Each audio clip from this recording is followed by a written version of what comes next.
Mari saudara kita membuka dalam Yohanes pasal yang ketiga, ayat yang ke-30. Kita akan membacakan satu ayat saja dan kemudian kita akan bersama-sama merenungkan di dalam satu tema yang kita akan geluti dalam kehidupan kita, seumur hidup kita.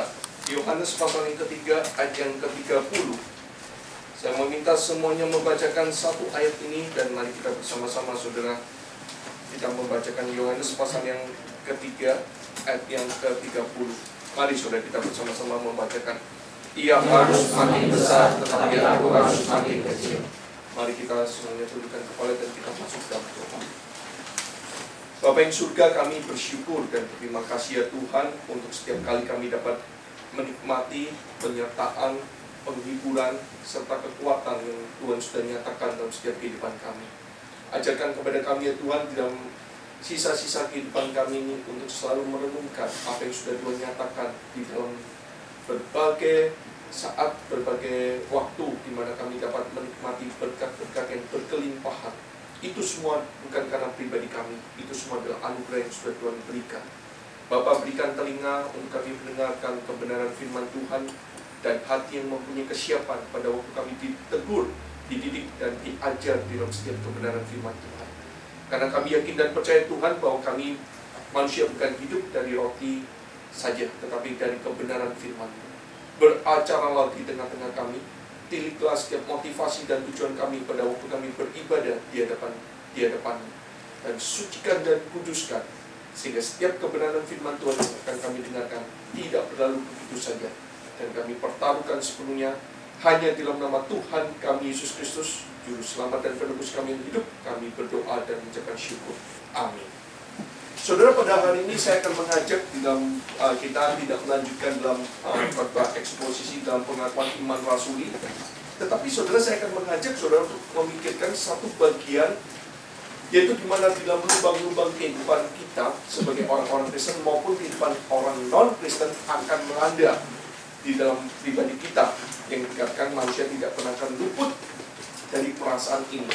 Kita akan mulai dari wawasan kekristenan terlebih dahulu, saudara. Kalau kita bicara dalam hal ini, seringkali kita itu mengerjakan sesuatu, seringkali dikatakan juga alat peniup itu masih bekerja, tetapi apinya telah padam. Istilahnya saudara yang kita alami dalam kehidupan kita yang dikatakan alat peniup itu masih bekerja, tetapi apinya telah padam. Yang dalam istilahnya saudara kita mengalami suatu hal kejenuhan. Saya yakin dan percaya setiap orang pasti memiliki kejenuhan ini. Baik saudara yang sudah menyelesaikan studi lanjut saudara dari S1, S2, kemudian saudara melanjutkan ke S3, pasti mengalami kejenuhan. Baik saudara sebagai anggota, sebagai seorang pemimpin keluarga, saudara pun pasti juga mengalami kejenuhan. Bahkan di dalam hal ini, apalagi sebagai seorang pelayan-pelayan Tuhan. Yang dikatakan saudara, panggilan pelayan Tuhan itu bukan hanya dikonotasikan kepada seorang pendeta dan penginjil saja. Setiap pribadi kita, setiap kita, semua dipanggil untuk melayani Tuhan. Sehingga saudara di dalam hal ini, apa yang dimaksud dengan definisi daripada kejenuhan ini? Sehingga kita akan melihat nantinya apa yang menjadi integritas di dalam Yohanes ini. Definisi daripada kejenuhan itu adalah satu hal yang saya membagi 3 bagian. Kejenuhan itu merupakan sebuah sindrom dari kelelahan emosi. Saudara, kalau orang sudah lelah emosinya itu, saudara dia akan pasti mengalami kejenuhan itu. Atau yang kedua, dikatakan dalam pengertian dipersonalisasi. Dan yang ketiga, atau mengurangnya prestasi pribadi. Itu semua terjadi di antara setiap pribadi dan pribadi yang melakukan berbagai jenis pekerjaan dengan banyak orang. Sehingga kita akan mengalami berbagai banyak kejenuhan. Tanda-tanda orang yang mengalami kejenuhan, saudara, kalau kita melihatnya, orang-orang yang mengalami kejenuhan itu, misalkan saudara, kalau kita chatting ya, kita ada tulisannya penat lah brother, nanti ya saudara. Saudara sehingga dikatakan itu ada rasa penat, ada sumpah gitu ya saudara. Dan kemudian kelelahan itu terjadi bahkan setelah tidur malam yang nyenyak. Orang tidur nyenyak belum tentu besok paginya itu disegarkan saudara. Tetapi kalau orang tidurnya sudah nyenyak, bangun masih mengalami kelelahan, itu adalah satu tanda-tanda orang itu mengalami kejenuhan, saudara. Sehingga di dalam hal ini, kenapa orang yang sudah melek matanya, tidur lebih dari 8 jam, 10 jam, Saudara ngerti ya, orang kalau sudah semakin hari semakin tua masa umurnya, tidurnya itu semakin sedikit. Kalau orang semakin hari semakin umurnya bertambah, tidurnya semakin gila-gilaan. Nah itu saudara bisa mengamati, itu adalah tanda-tanda orang yang mengalami kejenuhan. Bahkan saudara nggak heran kalau seseorang itu di tengah-tengah dunia ini, mereka bisa setelah bangun masih merasa lelah dan mengkonsumsi obat tidur. Karena dipaksakan tidur pun nggak bisa, tapi dia ingin menidurkan dan ingin setelah itu melupakan peristiwa-peristiwa maupun dalam kejadian-kejadian yang dia alami.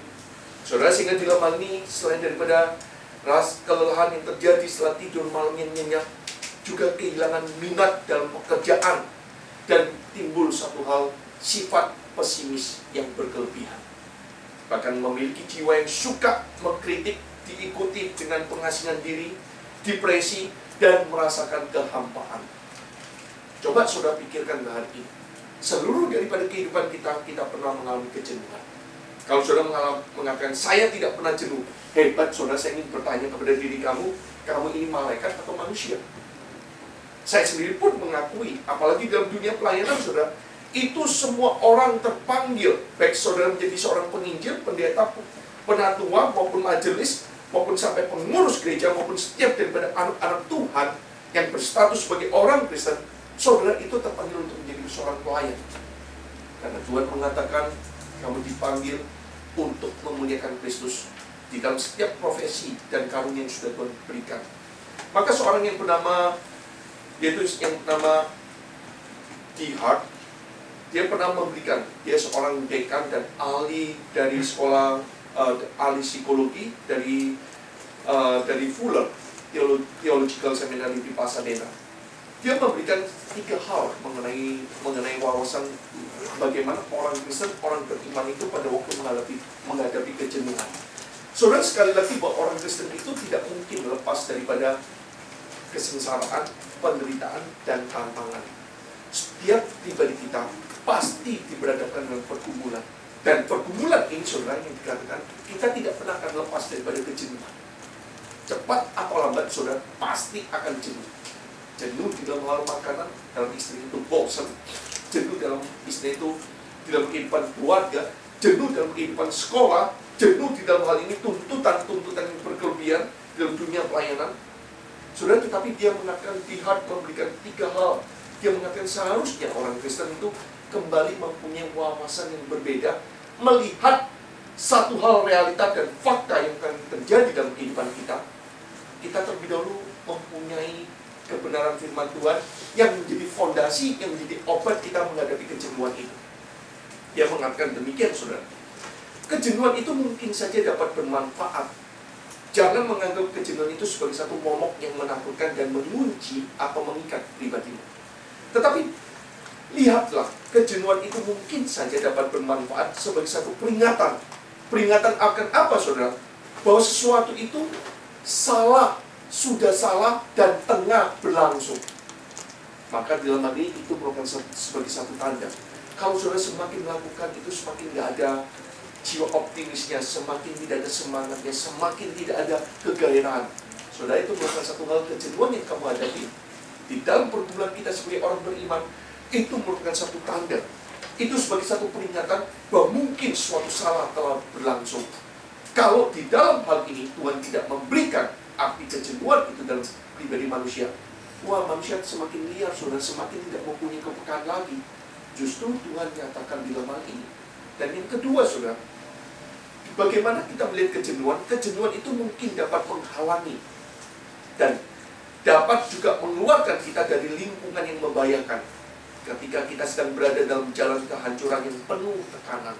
Sekali lagi, saudara, justru kejenuhan ini yang mungkin dapat menghalangi, sekaligus yang dapat mengeluarkan kita dari lingkungan yang membahayakan. Istilahnya, saudara, kalau saudara terus-menerus melakukan di dalam kehidupan ini, tetapi saudara tidak mempunyai satu hal tujuannya, arah yang jelas, manfaatnya apa, saudara, mungkin di dalam hal ini justru kita harus bersyukur Tuhan menyatakan kejenuhan itu di dalam pribadi kita. Kita tidak boleh menjadi orang-orang yang pesimis dan orang yang takut, hidup dalam ketakutan, hidup dalam kebimbangan, hidup dalam kengerian, wah celaka saudara. Hidup kita semakin hari, semakin nantinya saudara dalam integritasnya semakin saya bukakan, saudara itu dihadapkan dengan berbagai banyak tantangan. Yang saya baru kali ini, saudara, saya menghadapi seorang anak yang pintarnya bukan main. Pintarnya bukan main, saudara. Sampai di dalam hal ini, dia menghadapi kejenuhan. Yang nanti akan saya ceritakan, saudara. Dan yang ketiga, di hal itu mengatakan demikian. Kejenuhan dengan cepat memperlambat kita dan menghasilkan sebuah kelesuan dan pengasingan diri. Yaitu istilahnya itu satu kehabisan, yaitu sistem kehabisan sebelum meledak. Yaitu sistem yang tidak bekerja lagi sebelum hal itu seharusnya pada waktunya itu harus bekerja, tapi dia sudah loyo dulu, sudah tidak mempunyai kekuatan dan kegairahan. Yaitu yang di dalam hal ini kejenuhan itu mungkin dapat juga dengan cepat memperlambat kita dan menghasilkan sebuah kelesuan dan pengasingan diri. Orang Kristen perlu tidak mengasingkan diri, perlu. Tetapi mengasingkan diri bukan berarti untuk melamun. Orang Kristen pada waktu menghadapi kejenuhan, kita tidak pernah mengatakan kita dapat menghindari. Semua kita pasti akan menghadapi. Tetapi pada waktu hal itu memperlambat seluruh aktivitas kehidupan kita, kita pun harus mawas diri. Kita perlu mengasingkan diri. Mengasingkan diri bukan berarti melamun. Mengasingkan diri bukan berarti kemudian sambil meratapi, kemudian mengimajinasikan seolah-olah kita itu hidup yang paling sengsara dan paling menderita, yang paling tidak ada satupun orang yang mengerti keberadaan diri kita. Jangan, saudara. Karena kalau saudara mengasingkan diri, seperti apa yang Tuhan Yesus katakan, di tengah-tengah kerumunan orang banyak, kemudian dia menyepi, dan kemudian dia memisahkan dari kerumunan orang banyak itu, dan dia mengasingkan diri. Dalam arti mengasingkan diri, dia berdoa, mengintrospeksi, mengkoreksi. Itu tujuan hidup kita. Hari ini kita Tuhan berikan waktu di tengah-tengah kehidupan kita. Ada saatnya kita mengalami kejenuhan. Itu kita mengasingkan diri, saudara. Tapi mengasingkan diri bukan terus meratapi, bukan terus menangisi, bukan dengan satu hal bersungut-sungut. Saya mengatakan semakin saudara meratapi, menangisi, bersungut-sungut, saudara tidak mungkin akan mempunyai way out. Saya pun berani transparan di depan kalian. Saya pun sering mengalami satu hal kegagalan di dalam menghadapi berbagai banyak tantangan dalam dunia pelayanan. Saya pun di dalam hal ini sampai kadang-kadang rasa penat itu ada. Tapi marah. Saya semakin setelah marah saya menyesal. Saya kecewa. Kenapa waktu saya mengasingkan diri, seharusnya saya pun harus melawan kedagingan saya. Saudara, ini merupakan satu hal bagian dalam kehidupan kita. Ini merupakan satu real, saudara. Sehingga kenapa kita harus kembalikan antara orang yang jenuh dengan orang yang stres itu beda. Jelas ya? Sehingga di dalam hal ini jangan selalu saya kadang-kadang, wah ini dia stres. Padahal saya mengatakan tidak, dia belum tarafnya stres. Dia masih dalam kejenuhan, tapi belum stres. Stres itu dikarakteristikan dengan keadaan yang kusut. Saudara, kalau sudah dikatakan orang ini sudah kusut, bukan main. Saudara tahu yang kusut? Bahasa Greek-nya itu wundeli, saudara. Ngerti ya? Kalau nggak ngerti ya, Surya paling ngerti. Greek-nya itu wundeli, saudara. Istilah itu udah kusut, nggak tumpang tindih, nggak karuan. Tetapi kejenuhan itu dikarakteristikan dengan penarikan diri dan hilangnya rasa berarti dan hilangnya pengharapan dalam pribadinya. 3 hal kita dapat melihat. Orang yang mengalami kejenuhan itu selalu berusaha untuk menarik diri. Selalu hilang rasa berartinya. Selalu di dalam hal ini pengharapannya sudah tidak ada terlihat di dalam kehidupannya. Saudara, sehingga di dalam hal ini itulah orang yang mengalami kejenuhan. Maka saudara, kita akan melihat di dalam hal ini. Itulah wawasan yang saya bukakan dalam pribadi kalian. Banyak sekali wawasan-wawasan ini tidak pernah dibukakan. Tapi saya ingin membukakan dulu, baru dari kebenaran firman Tuhan mengisi kehidupan kita. Kalau wawasan tidak pernah dibukakan, bahaya, saudara. Saya sendiri pun sedang mengumulkan Tuhan.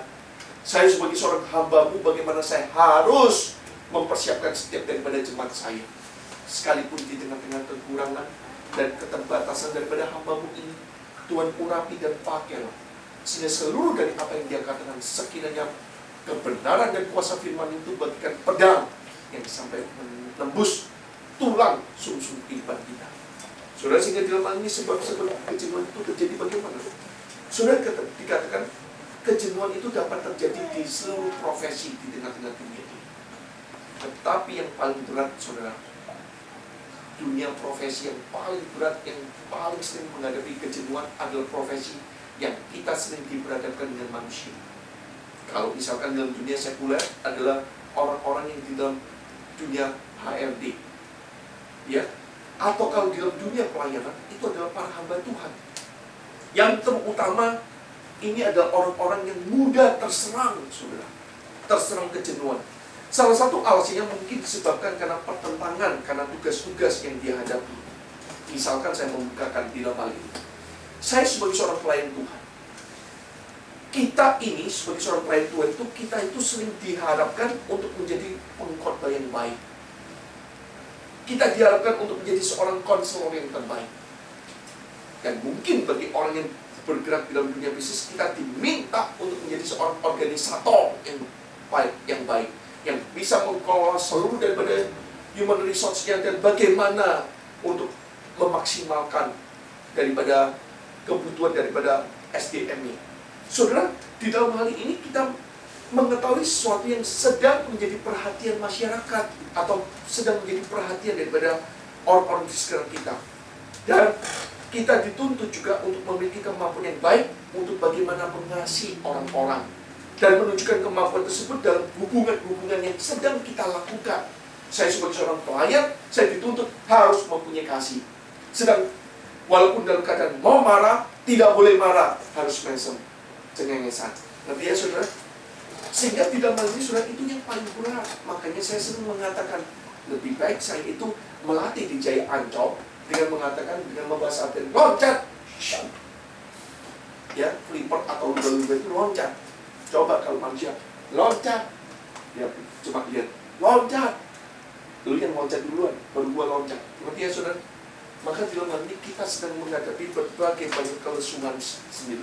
Sedangkan, saudara, tanggung jawab itu tidak seringkali sebagai seorang pelayan. Saudara sendiri pun di dalam profesi kalian sedang diperhadapkan. Saya membukakan di dalam hal ini bukan berarti dikontekstualkan di dalam dunia pelayanan saya di seluruh daripada profesi yang saudara lakukan.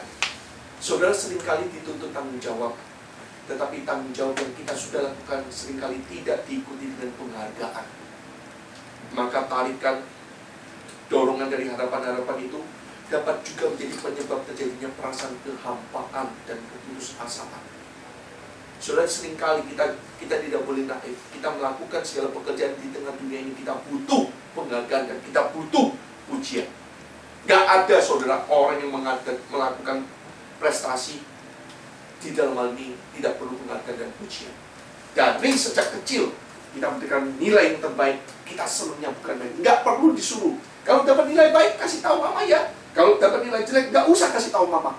Gak usah diajarin, saudara. Anak kecil itu udah tahu. Ngerti ya? Kalau dapat jelek, angka 3, berusaha ambil pulpen merah, diputerin 80. Mamanya, 80. Sekali nggak lihat. Lagi 80. Tapi dia nggak pernah lapor. Mamanya periksa. Wah, ada gua 80. Tapi lama-lama 3 kali 4 kali kok 80, dapat panggilan sekolah terus. 80 loh. Mamanya baru telusuri. 80 kok banyak coretannya, dari angka 1 sampai angka 10 coretan semua. Saudara, sehingga di dalam hal ini, saudara, kita mulai lihat anak kecil gak usah diajari. Manusia itu gak usah diajarin cara berbuat dosa. Sejak dari lahir dia sudah ada benih dosa. Mengerti ya, saudara? Dan dia kalau sudah prestasinya apa yang dia lakukan mendapatkan suatu hal yang baik, nggak perlu diajarin bagaimana untuk memuji dan mengangkat dirinya sendiri. Dia pasti tunjukkan kepada mamanya, mama, aku dapat nilai 100.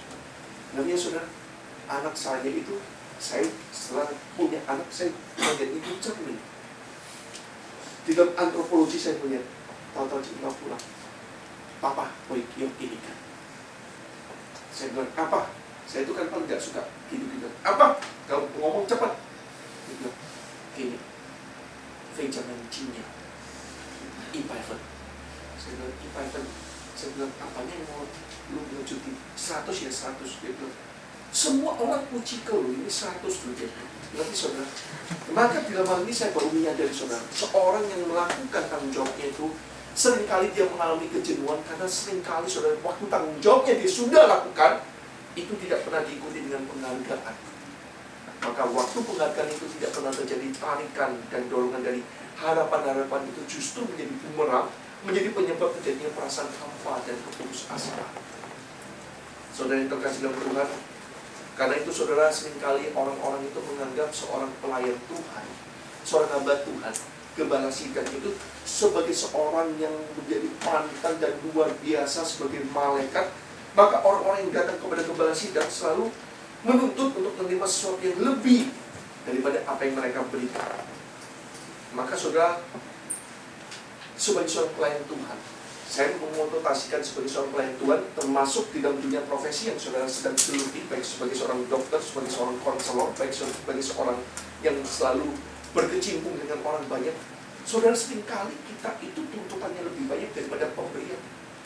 Seringkali kita juga secara tidak sadar kejenuhan kita itu terjadi karena sumber emosi kita itu dengan mudah menjadi habis. Mengerti ya? Bayangkan saudara kalau ketemu, saya sudah melihat, saya sudah mengatakan, waktu seorang anak itu mengatakan, wah dia pintarnya bukan main, cuma dia mengalami kejenuhan. Saya sudah tahu dia belum mengalami stres, kejenuhan. Kenapa saudara? Karena di dalam hal ini, apa yang dia harapkan, apa yang dia inginkan, tidak terwujud di dalam dunia impiannya. Di dalam dunia impiannya itu yang bukan menjadi realitas. Dia kalau belajar tidak boleh ada suara apapun, sampai gelas ting, nggak boleh. Dan tidak boleh kalau kita belajar ada kipas angin nyala gini, kita bilang oh ini dia nggak bisa sudah, langsung dia nggak bisa belajar. Sampai akhirnya disantai, disewakan, saya bilang sudah. Kalau dia memang mau begitu, orang tuanya sampai bingung saudara. Sewakan yang paling tinggi. Sudah ditaruh lantai 22, masih katanya mendengarkan suara. Saya bingung saudara. Saya sampai ngomong sama anak ini, jujur ya, di kuburan pun yang tempat paling sunyi tetap ramai. Ngerti ya? Dunia ini mana tempat yang tidak ramai? Please tell me. Kamu, kecuali kamu dikuburkan dan tidak bernafas lagi, itu adalah keheningan. Dunia ini tidak pernah memberikan satu keheningan seumur hidup kita. Dia nggak bisa saudara, stres. Saya kira ini dia itu tidak bisa menyelesaikan studi lanjutnya karena dia nggak nututin. Ternyata tidak saudara, dia cuma ketawa. Pak Iko, saya ini kalau ujian, saya merasa nggak bisa, tapi waktu dibagikan selalu A+. Wow, bingung saudara. A+, kalau kamu nggak belajar berapa? Ya kalau saya nggak pegang buku sama sekali, A atau A-. Saudara, dia sekolah di kedokteran, seluruh mahasiswa kedokteran dimasukkan ke dalam kamar mayat. Kemudian dokternya itu dosennya sudah tengah saudara. Sambil pegang ini kan semuanya dikasih satu mayat, bedah. Semuanya bedah, dilihatin organ-organ tubuhnya. Ya, dosennya sudah malu saudara. Dosennya akhirnya sudah mengajar, dosennya itu bilang, mau nolak, mau bubar, kan nggak enak saudara. Ini universitas kedokteran yang terbaik di Shanghai. Sudah ya, kalian yang mau pulang, boleh pulang sekarang. Kalau anak Indonesia, kalian boleh pulang, belum ngomong habis, sudah pulang duluan. Sudah berangkat duluan. Nggak perlu pun, nggak usah ngomong, sudah pulang duluan. Saudara, kalau anak Indonesia, ya kan? Inilah yang saudara anak Indonesia ini. Semua orang Cina, siapa yang mau pulang, pulang. Tapi siapa yang mau stay untuk lebih memperdalam, saya akan layani. Saudara tahu ya, semua pulang. Cuma sisa satu anak Indonesia ini yang diam. Maksudnya bingung, kecil. Lu ngapain di sini? Gua mau belajar. Gua ingin tahu dibedah lagi saudara. Ini apa? Wah, dosennya keringetan saudara. Bukan muridnya yang keringetan, dosennya yang keringetan ditanya. Dia pernah tercatat juga di sekolahnya dia, semua nggak masuk. Semua nggak masuk, madol saudara. Dia datang ke kelas sendiri. Profitnya nggak masuk. Oh, nggak ada muridnya. Ya sudah, siapa lipat aja. Dia bilang, no, gue udah bayar. Lu harus ngajar. Jadi 2 jam itu saudara privat saudara. Ngerti ya?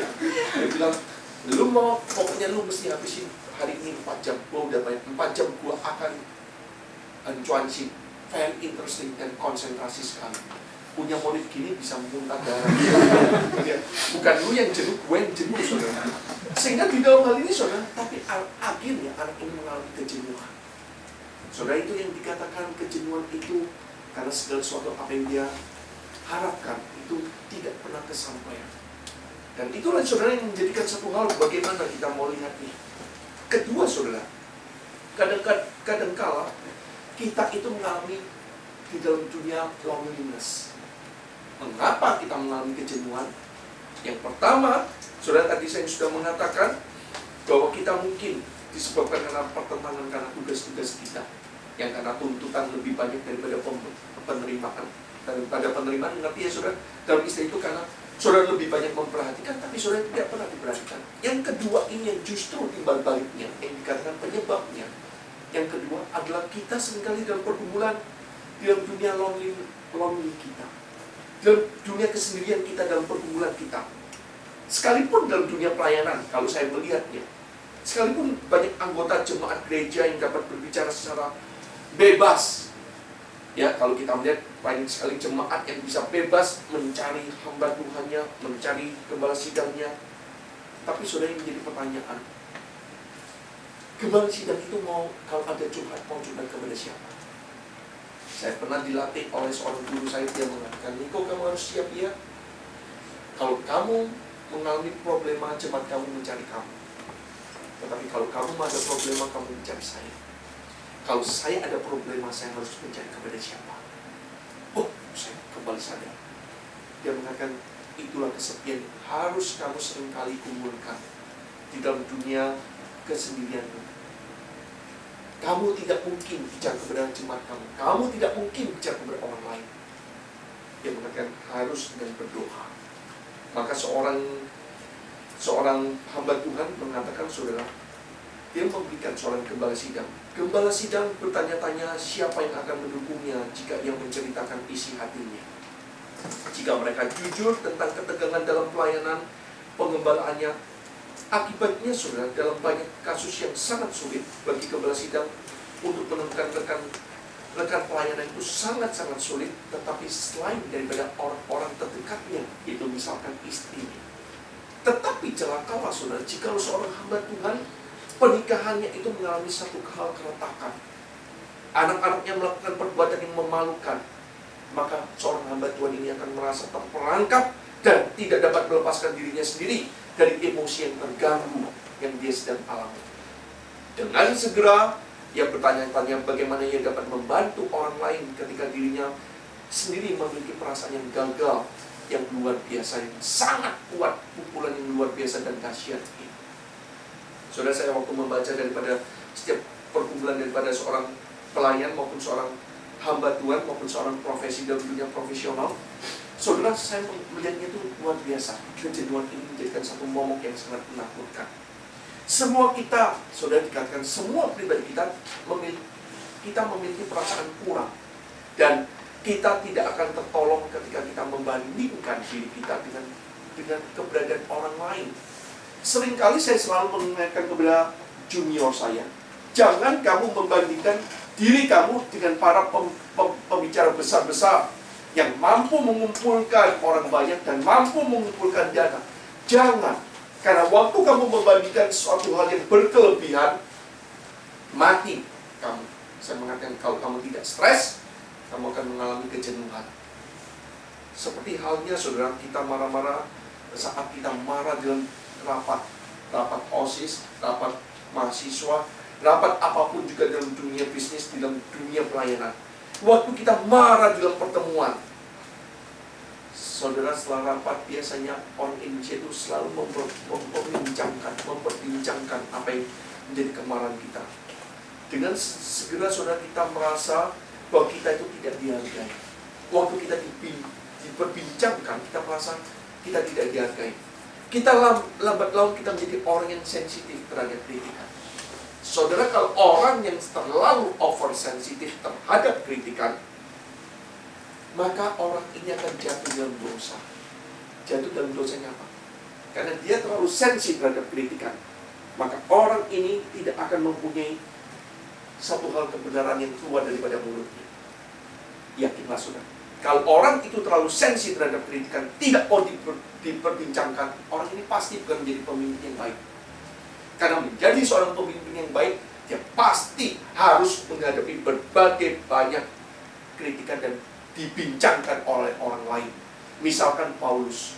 Kenapa Paulus, Yohanes? Saudara, mereka itu adalah para pemimpin-pemimpin yang baik. Mereka siap untuk dikritik dan mereka tidak pernah sensi terhadap kritikan itu. Orang yang jatuh di dalam sensi terhadap kritikan atau sensitif terhadap kritikan, orang tersebut akan mencoba untuk menyenangkan setiap orang. Jadi menyenangkan berarti waktu saudara berusaha menyenangkan keberadaan orang lain, saudara itu sudah tidak pernah lagi bicara soal kebenaran. Saudara, jika kita memperoleh kepuasan secara emosi dan rohani sebagai ganti rugi atas usaha-usaha kita, kita akan tetap bertanya-tanya, kapan semua apa yang kita lakukan itu berfaedah. Saudara, itu yang menjadikan jika kita tidak memperoleh kepuasan secara emosi dan rohani sebagai ganti rugi dari usaha-usaha kita, kita akan tetap bertanya, sampai kapan? Apakah aku lakukan selama itu berfaedah dan bermanfaat? Saudara, itu adalah satu lubang dalam kehidupan kita sebagai orang Kristen. Lubang yang terlalu besar, kejenuhan. Salah satunya yang paling dahsyat, saudara. Maka saudara, di dalam hal ini saya selalu kagum dengan seorang yang bernama David Como dengan Norman Wright yang dalam Family Counseling Clinic di Santa Ana, California. Dia menggambarkan di dalam kehidupan kita itu sedang dihadapkan dalam dua race. Yang pertama adalah rat race, rat-nya itu tikus. Yang kedua itu adalah relay race. Saudara, kita diperhadapkan dengan satu rat race, yaitu rat race itu satu kesibukan yang tiada hentinya, terus dalam kesibukan. Atau sebaliknya kita itu relay race, yang lari beranting. Dikatakan antara rat race dan relay race itu mempunyai kedua-duanya itu memerlukan tujuan yang jelas. Tetapi saudara, dikatakan relay race ini, lari beranting itu memiliki tujuan dan menentukan arah, bekerja sama dan bersemangat.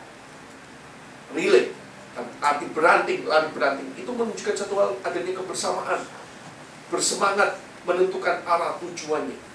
Tetapi saudara, bagi seorang pelayan, bagi seorang pekerja yang jatuh di dalam rat race, selalu merasa dirinya itu sebagai korban yang dikendalikan oleh situasinya.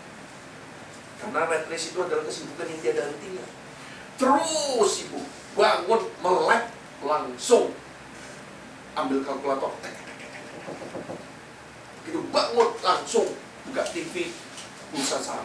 Orang yang bekerja di dalam bursa saham, saudara, nggak pernah akan berhenti, karena dia akan mengikuti setiap saat. Kebalikan, Amerika keluarnya malam hari, dini hari dia harus melek. Amerika malam dia mulai agak loyo, padahal Indonesia pagi.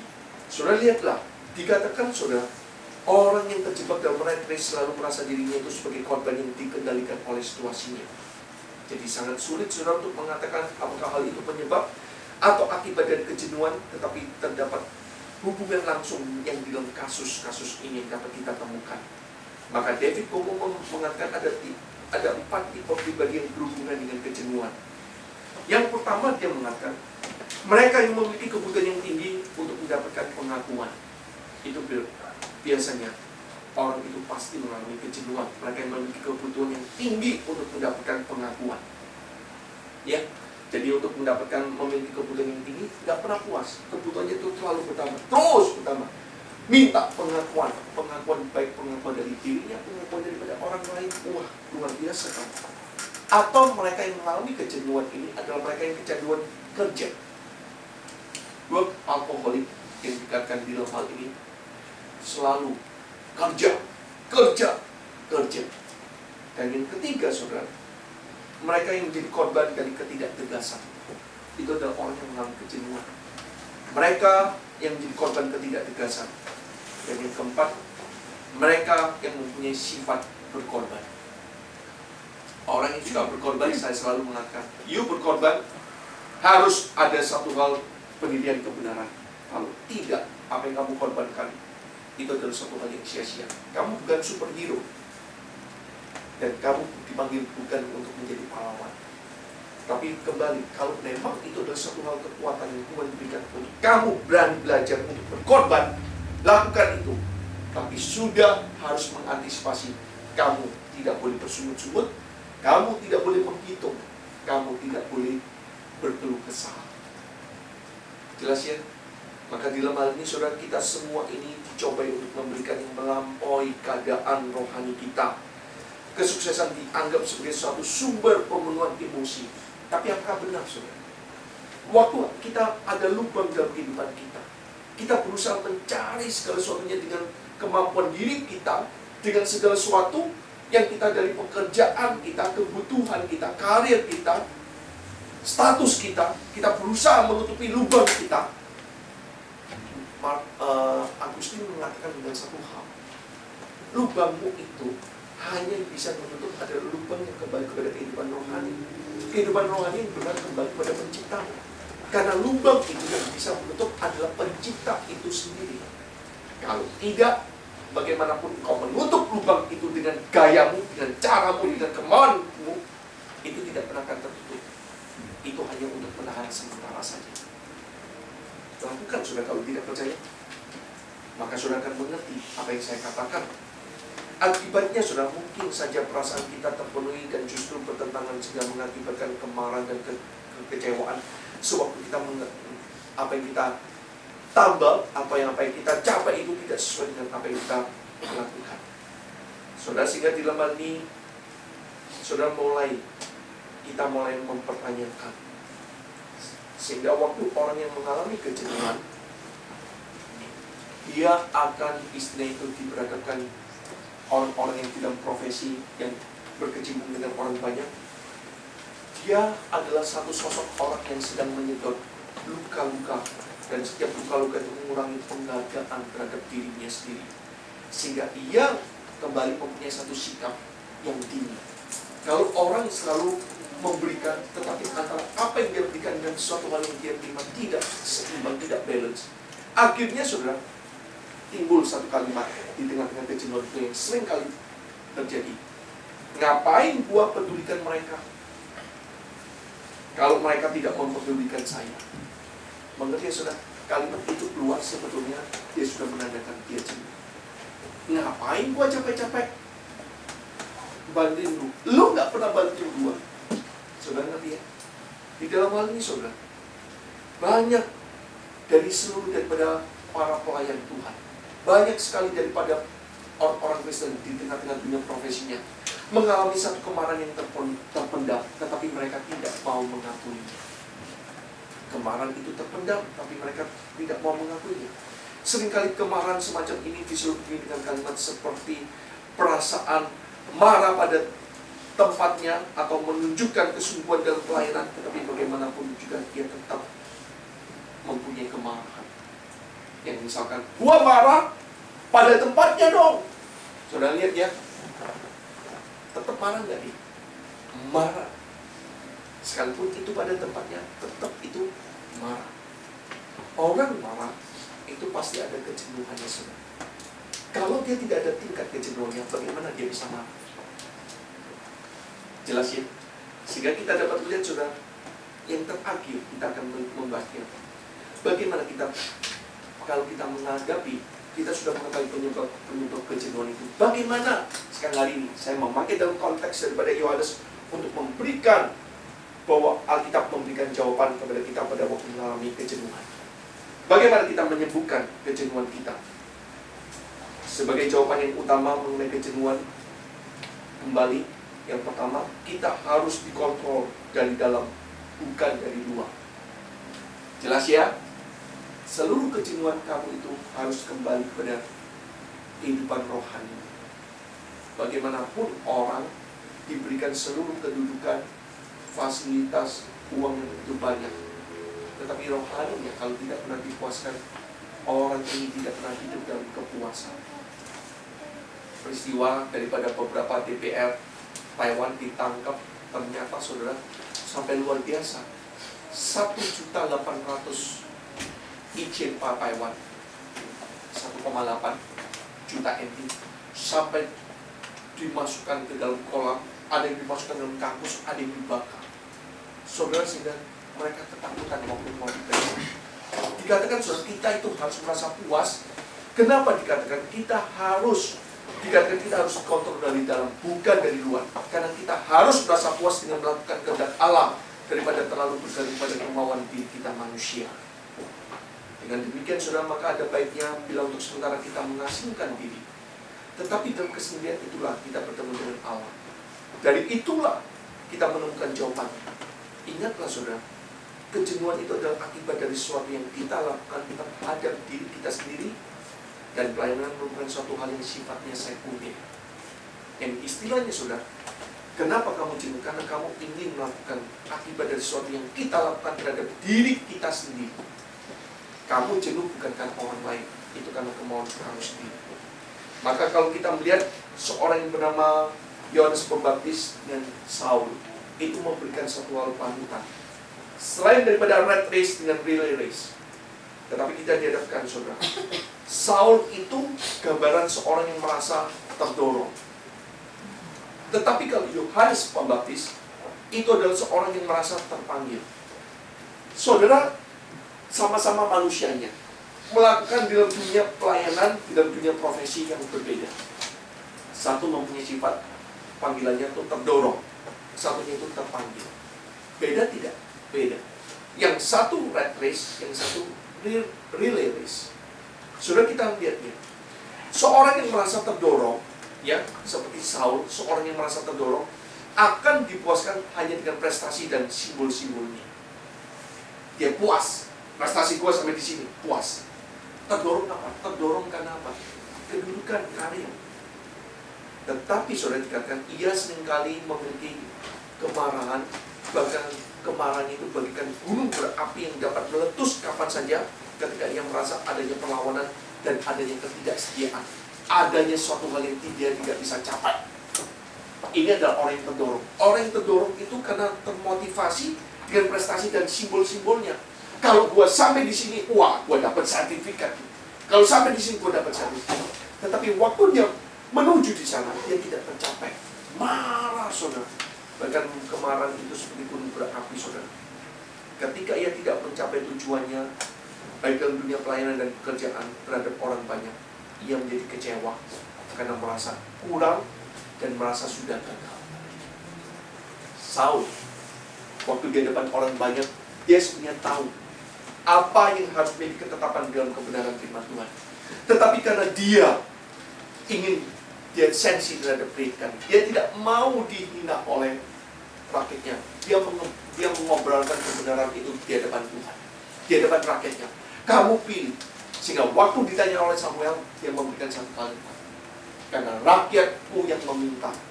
Aku takut kepada mereka, takut kepada kritikan mereka, takut terhadap omongan mereka. Maka dia memutuskan untuk menyenangkan. Waktu seorang menyenangkan, dia sudah kehilangan kebenaran itu.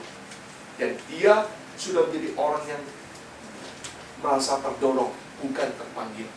Berbeda dengan Yohanes, saudara. Yohanes menyadari bahwa orang-orang yang dilayani itu bukan miliknya. Yohanes melayani seperti apa yang dikehendaki oleh Allah. Ia tidak memerlukan hiburan yang datang melalui pengakuan orang banyak, sehingga ia tidak keluar dari tujuan pelayanannya. Saudara, Yohanes Pembaptis pada waktu mengatakan, bertobatlah karena kerajaan Allah sudah dekat. Dia tidak peduli, saudara. You suka maupun dia suka, you mau mengkritik atau tidak mengkritik, you mau menjatuhkan atau menangkap saya, yang penting dengan Tuhan dilakukan. Tetapi saudara, di dalam hal ini kita melihat, ia mungkin Yohanes telah dicobai dengan anggapan bahwa ia adalah pengkhotbah yang besar, tetapi ia mengarahkan orang banyak hanya kepada Kristus. Sampai dia mengatakan, ia harus makin besar, tetapi aku harus semakin kecil. Kalau orang semakin melayani Tuhan, semakin menonjolkan apa yang dia sudah kerjakan berkelebihan. Bahkan sampai dia saat tidak langsung meletakkan pribadinya sebagai Tuhan, apa yang dia katakan itu benar. Hati-hati saudara. Ini kadang-kadang kita ingin terpanggil jadi seperti Yohanes, yang tahu menyadari bahwa orang-orang yang dilayani itu bukan miliknya. Tapi saudara, yang kita juga ingin tahu, yang ada keinginan kita ingin melayani kehendak Tuhan. Tapi waktu melayani kehendak Tuhan, hati-hati. Karena waktu kamu melayani kehendak Tuhan, itu betul-betul kehendak Tuhan atau kehendak dirinya. Maka tadi dalam khotbah pertama, penginjil Daniel mengatakan, jikalau itu suatu hal, itu memang kehendak Tuhan, atau yang Tuhan kehendaki, seluruh daripada orang-orang yang kamu layani itu akan mengalami satu hal damai sejahtera dan mengaminkan.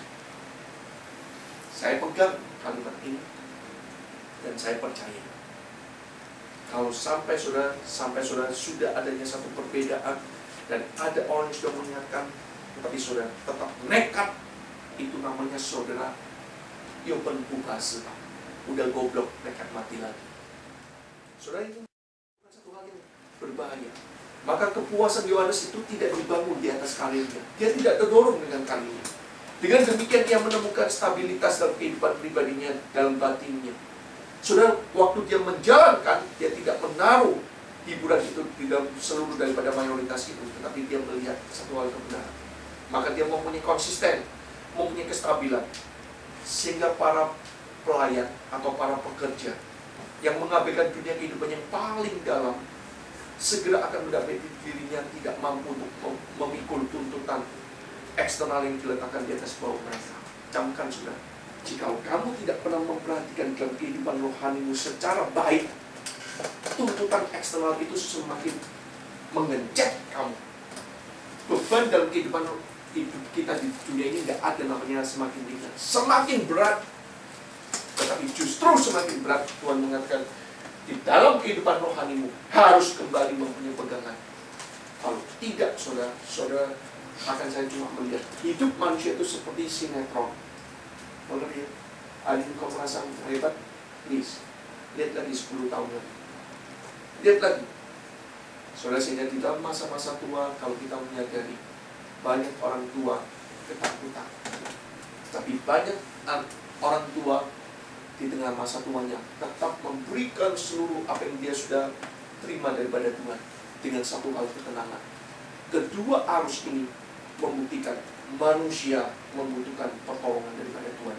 Manusia membutuhkan kehidupan rohani.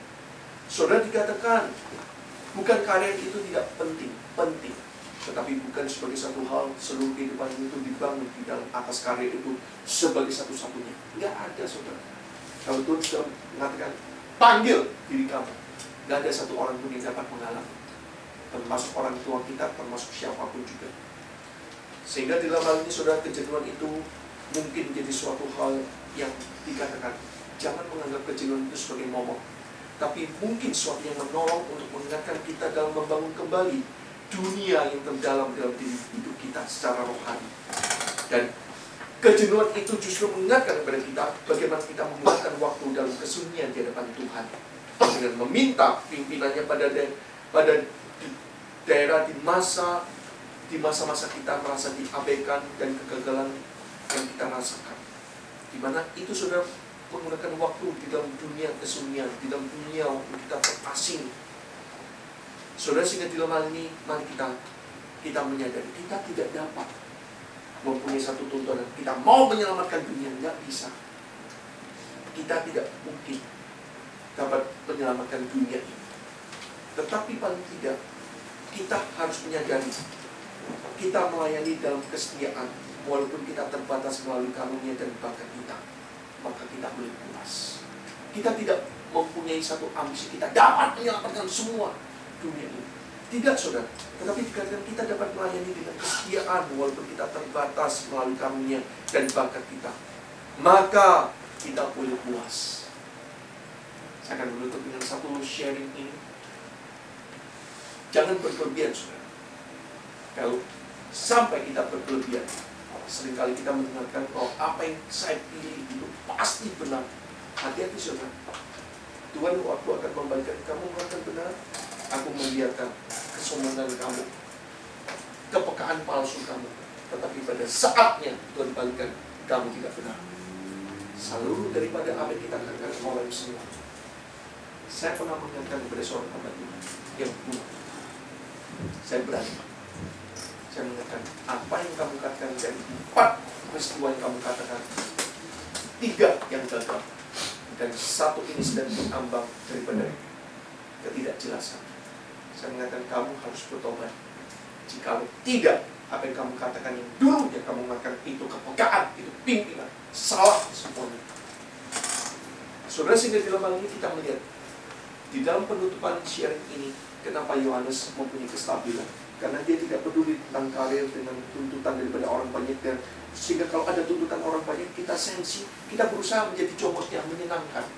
Tidak perlu, saudara. Yohanes mengatakan kebenaran itu tetaplah kebenaran. Sekalipun kamu harus dipenggal, sekalipun kamu harus dikritik, sekalipun kamu harus dicincang. Itu satu hal, menunjukkan satu konsisten, komitmen diri. Saudara, seorang yang bernama Jonathan Edwards, pada tahun 1749, saudara, dia pernah dikucilkan karena dia memberikan satu statement yang sangat keras dan membangkitkan semua gereja. Dia mengatakan, orang-orang yang mau mengikuti perjamuan kudus itu adalah orang-orang yang sudah bertobat betul-betul, yang boleh ikut perjamuan kudus. Saudara, tetapi sebagian jemaat memicu dalam arti, saudara, mereka mengadakan pertemuan tanpa sepengetahuan daripada Jonathan Edwards. Sehingga pada tahun 1750, tahun kemudian, seluruh gereja di zaman Jonathan Edwards itu menganjurkan Jonathan Edwards itu mengakhiri hubungan pribadinya dengan seluruh gereja. Diambil suara sehingga 230 setuju Jonathan Edwards harus keluar dari gereja, harus dikucilkan, sehingga hanya 29 orang yang berpihak pada Jonathan Edwards. Tapi waktu pemilihan itu dilakukan, itu adalah rekayasa. Yang istilahnya waktu yang menjadi orang pembela daripada Jonathan Edwards itu tidak ada di kota itu, sedang berpergian. Maka 29 dibandingkan 230 orang. Dengan cara yang kasar, dengan cara yang tidak adil, dia dilengsarkan, dia dikucilkan. Saudara, bagaimana kalau kita memikirkan? Saudara stres. Kalau belum kusut, belum stres, saudara jenuh. Ngapain sih ya gua mati-matiin ngerjain begini?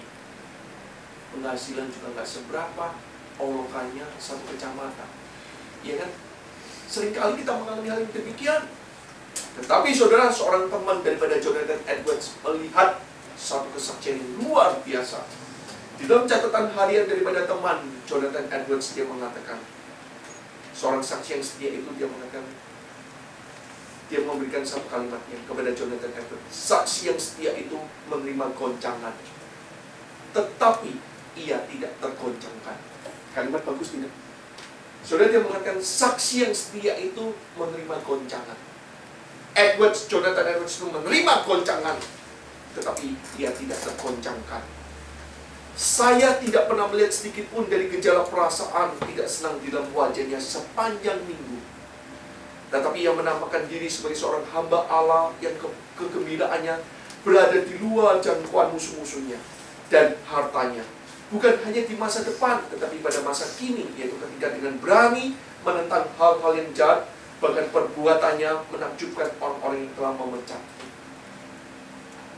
Saudara, ini merupakan satu hal.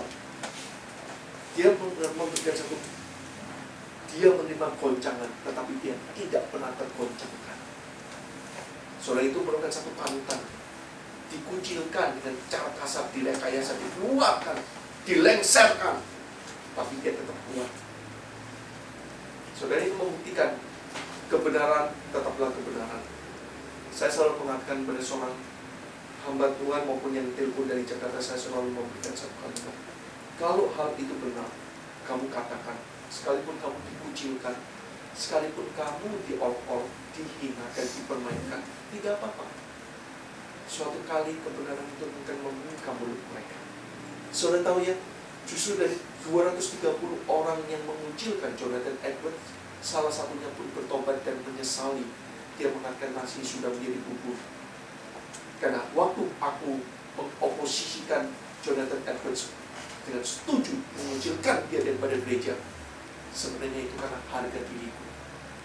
Karena kalau tidak aku ikut ambil bagian dari 230 orang ini, maka aku akan dikucilkan.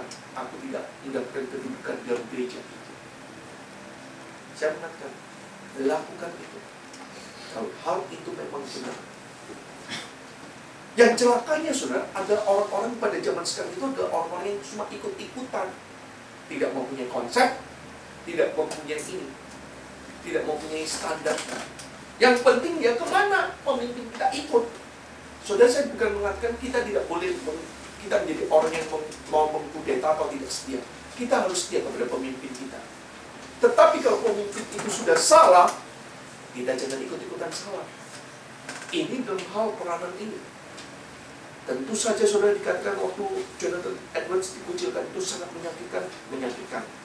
Tetapi sebenarnya Jonathan Edwards merasa dikhianati oleh teman-temannya dan kesepian karena dipisahkan dari orang-orang di mana antara mereka dan saya pada waktu terdapat satu persekutuan yang besar. Edwards itu merasa sakit hatinya karena dia dikhianati, dijual oleh teman baiknya. Dan yang kedua, dia hilang persekutuan dengan orang-orang percaya itu. Namun dia juga melihat, saudara, di tengah-tengah dia mengalami kesusahan, kesesakan, tapi dia melihat pemeliharaan Allah di dalam masalahnya. Allah akan memakai dirinya untuk melakukan pekerjaan misionaris di antara orang-orang India dan menulis buku yang berguna bagi generasi yang saat ini seluruh daripada gereja reform yang bergerak di dalam sangat reform tradisional dan puritan, semua tidak pernah atau tidak pernah akan lepas membaca daripada buku Jonathan Edwards. Baca baik-baik bukunya, Religious Perfection. Itu satu hal yang baik sekali. Dikatakan saudara, Jonathan Edwards mampu menerima perlakuan tidak adil dalam pelayanannya karena sukacitanya dalam Tuhan melampaui jangkauan daripada musuh-musuhnya. Maka Martin Lloyd Jones, seorang daripada pengkhotbah di Westminster Chapel di London, dia mengatakan, inilah manusia yang belajar apa yang dikatakan oleh Martin Lloyd Jones beberapa tahun kemudian setelah Jonathan Edwards mengalami pengucilan itu. Martin Lloyd Jones mengatakan, jangan biarkan kebahagiaanmu bergantung pada khotbah yang engkau sampaikan, karena akan tiba harinya ketika engkau tidak dapat lagi berkhotbah.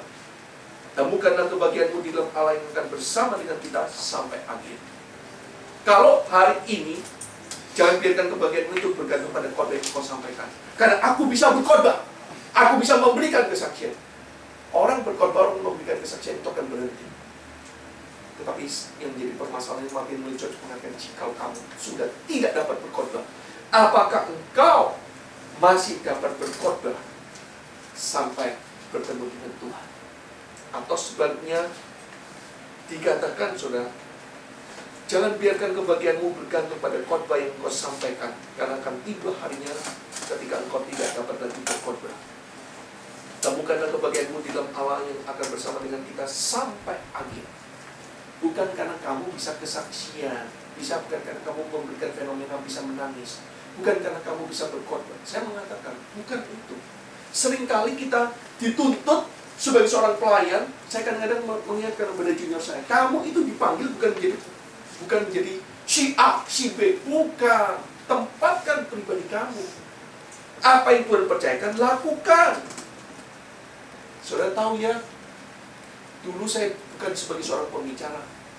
Saya hanya sebagai seorang pengamat yang suka melihat Tuhan. Hebat sekali ya dia kalau ngomong.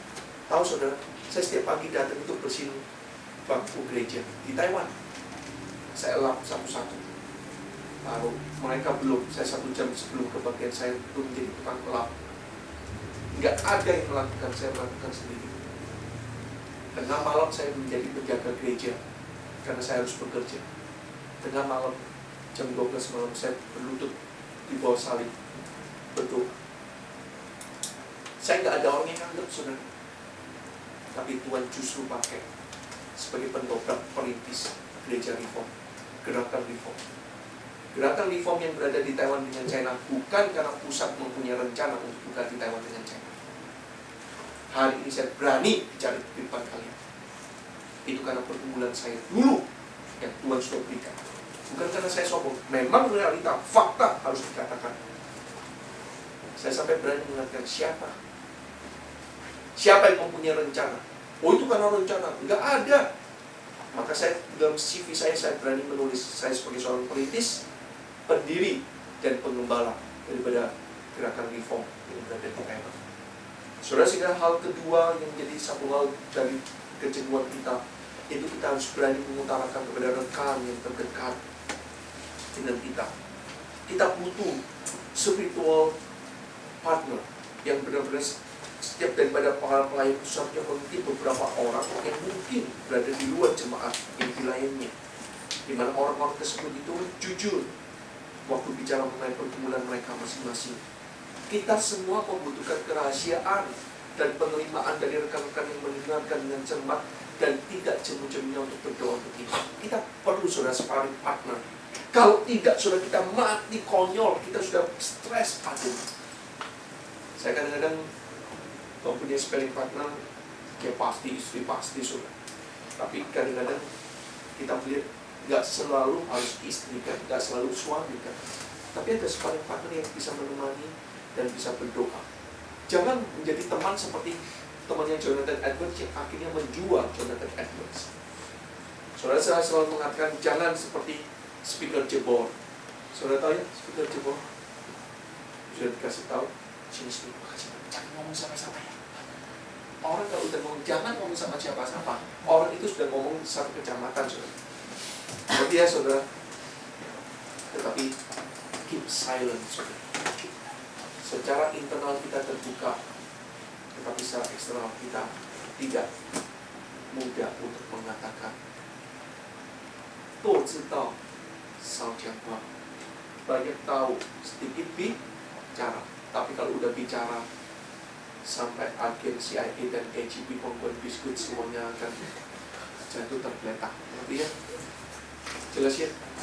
Ya gitu saudara. Jadi kalau menghadapi orang itu santai. Peribahasa Indonesia itu luar biasa. Air tenang. Apa? Air tenang apa? Air tenang lupa semua. Air tenang menghanyutkan, atau apa itu yang menghanyutkan itu saya tak tahu. Saya cuma suka kepada anak muda, bagikan buaya tak bergigi. Ngerti ya? Buaya kalau nggak ada giginya lucu juga. Tapi kalau tangan dimasukin terpatah saudara. Coba pernah lihat nggak? Buaya ompong semuanya kan GN. Buayanya gede tapi nggak ada giginya, gelombang saudara. Tapi kalau nggak ada giginya kamu tetap bisa dihancurkan saudara. Jelas ya? Maka kita kembali saudara mempunyai satu hal optimis. Kejenuhan itu ada manfaatnya. Tapi bukan berarti aku mau kejenuhan. Kalau ini saudara sudah sakit jiwa. Ya, saya mengatakan kalau kejenuhan itu ada manfaatnya. Tetapi bukan berarti saudara mencari kejenuhan. Ini Tuhan memberkati. Mari kita semua.